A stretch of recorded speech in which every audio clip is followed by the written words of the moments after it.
Welcome to Deep Dive Film School. I'm Adam Sherlock. And I'm Adam Poulter. And if you like what you see/hear, please like and subscribe. You can find us in all the spaces and places that people what? Find good media. That's right. Our most active channels are YouTube, Instagram, and TikTok. Also, I'm very active on Letterboxd, so follow me there. Links are in the descriptions. All right.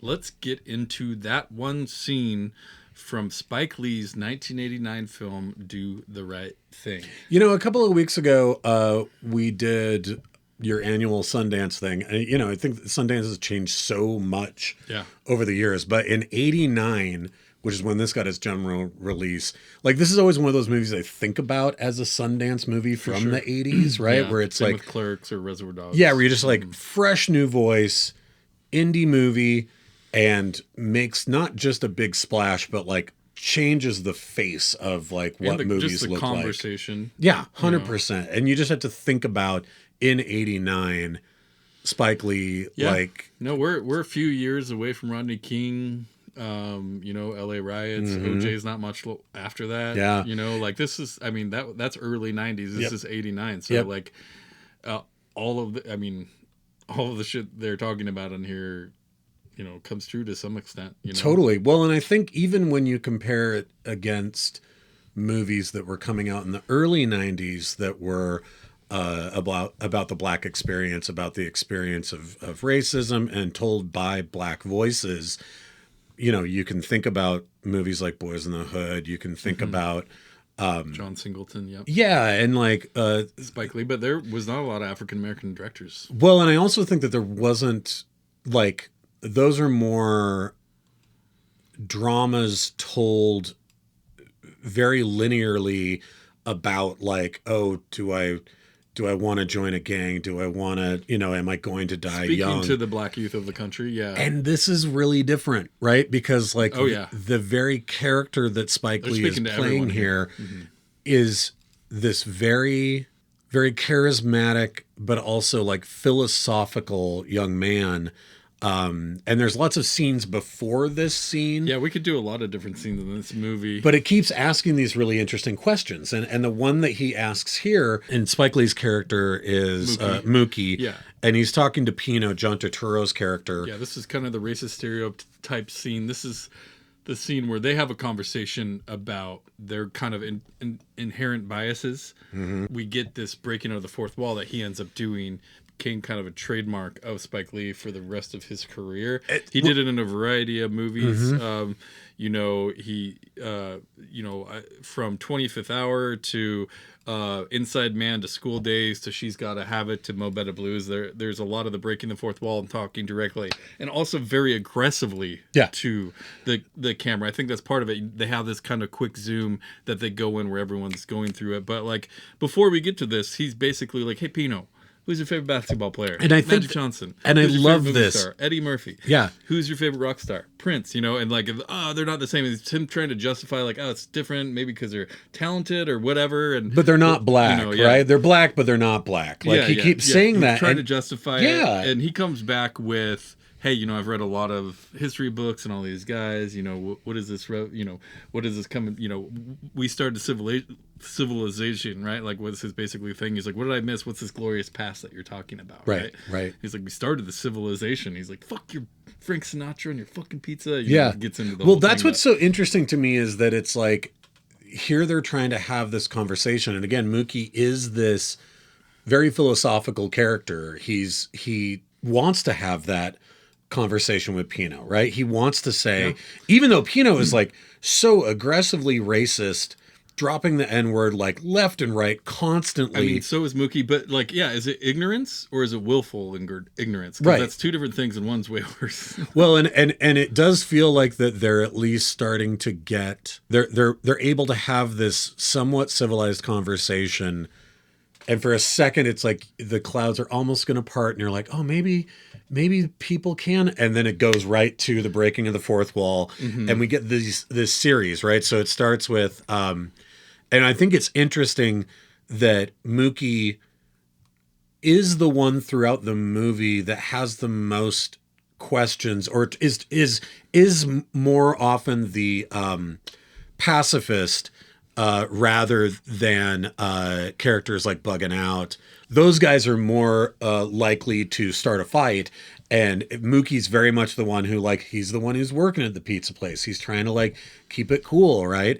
And so he sees Bugging Out get kicked out because they're talking about there's only Italians on the wall. Yeah, yeah. Black people on the wall. Right. But, you know, I mean, we grew up in a time where it was a lot more normalized, even though it is this time. But there's still there was Eddie Murphy, there was Michael Jordan, you know, all these big, you know, Dr. Dre, Snoop, all these people that we grew up in. Like, I understand why Mookie's asking the question, like how can you like these black people but not these black people? Right, exactly. Not the everyday black people that those people are somehow less, or because they're not famous, or they're not. If you're black and you were overly talented, then you have worth to someone like Pino. And I love that right after that, the first person who breaks that fourth wall is Mookie, right? And so it's our main character, a black man in the middle of the street, camera, like you said, POV, zooming up to him, and he's going off every name in the book about Italians, right?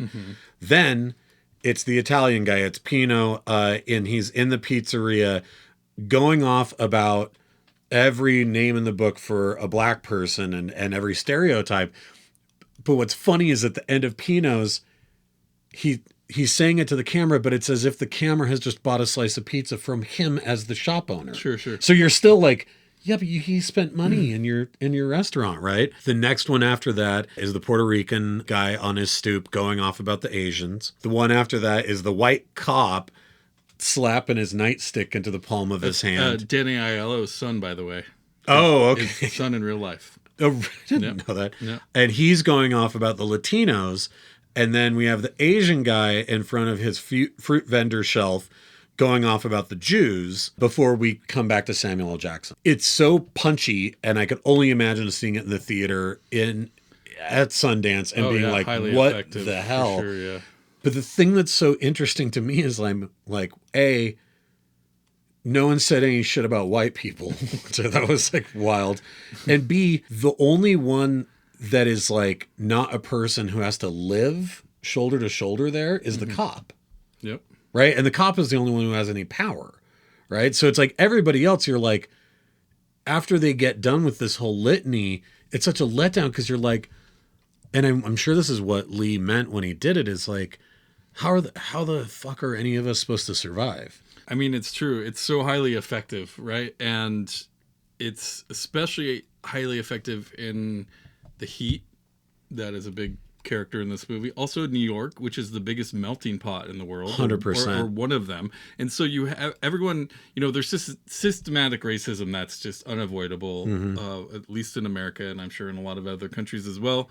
Everyone has their flaws. Nobody's like perfectly anti-racist, right? Everyone has those inherent bias that we were talking about. And this is really more about the conversation, having that conversation with people, like why these people and not these people. You know, everyone has their own histories and views in the world, even black people and Korean people, you know, and all of the different races and everything. And yeah, we're pre Rodney King riots. Yeah, but like being human is what can connect you, right? Being love over hate, you know, no one is perfect in any community, right? And so, but looking at the name of the movie, Do the Right Thing, that's all he's asking is everyone to just like, hey, just inherently do the right thing here when it comes to treating people with respect, or learning or educating yourself, and try and reject that bias because everyone has it. It's the people that come ahead are the ones who can reject it. Totally. And I think it's so worth mentioning in that sense that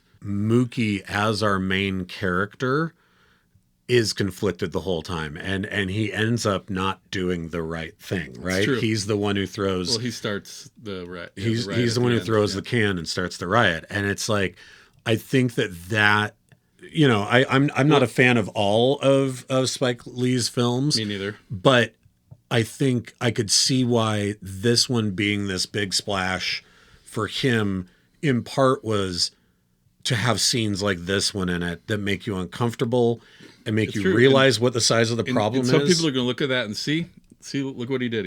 Look what he started. Yeah. And you're like, it's a reflection of reality and a refusal to give anybody an easy answer. And I love that, right? That level of discomfort. I think if he would have stayed with more films that challenged in that way. It's true. I agree. I mostly don't like his stuff. He has a handful of things I love. This is his best movie by far. But there is some great stuff in there. He has a huge catalog. Oh my God, he's a busy and a lot dude. of it I'm just like, yes, no, like it's hot or cold. There's some good stuff and there's some elements of good stuff in a lot of them. But yeah, it's starting that conversation, right? It's making people wake up, like he says at the beginning of the movie, right? And I don't know. I'm just never going to be someone who cares about a building or a piece of property over a person's life. Right. And, not that it necessarily comes down to that every time, but like, what are you fighting for if it's not for other people? Well, and also the legacy of, an area in a city that, is going to change over the 20 years that Danny Aiello's character has been around with that pizzeria there, right? And Sure. and how much he stuck around. That's kind of part of the movie. Is Yep. Like he stuck around. And I think that that gets to gentrification, that gets to so many different, it gets to redlining, gets to a ton of stuff. And I think it's good to say, well, here's a slice of life, here's a week or whatever in this neighborhood of all these people who have to figure out how to live together. And this, to your point, the legacy of the systematic racism and stereotypes and beliefs that people have are going to influence this in this completely different way. He's not scared about it though. He's not scared to have the conversation, and he's happy to. He'll confront you. Even if it's going to be gray area at the end of it, even if it's not going to be like, well, what was the right thing that the movie's named after? And it's like, there's no doubt he's a phenomenal filmmaker and a monumental director. Though. Yep. I mean, regardless of how much I like his filmography, obviously impactful. When he's on, he's definitely on. Yeah, so. for sure. I totally agree. All right. Thank you very much. Next week, we're going to continue our Movies About Movies Festival. We're going to do 1999's Bowfinger, written by Steve Martin and directed by Frank Oz. That's also right. starring Eddie Murphy. That's right. Multiple times. He likes to do that. He does like to do that. So join us on Instagram, TikTok, YouTube. That is our biggest platform. I also am on Letterboxd, Adam Pulcher. So search for me there. I'm very active on that. So follow us there. All the links are in the description, and we will see you next week. Bye, you guys.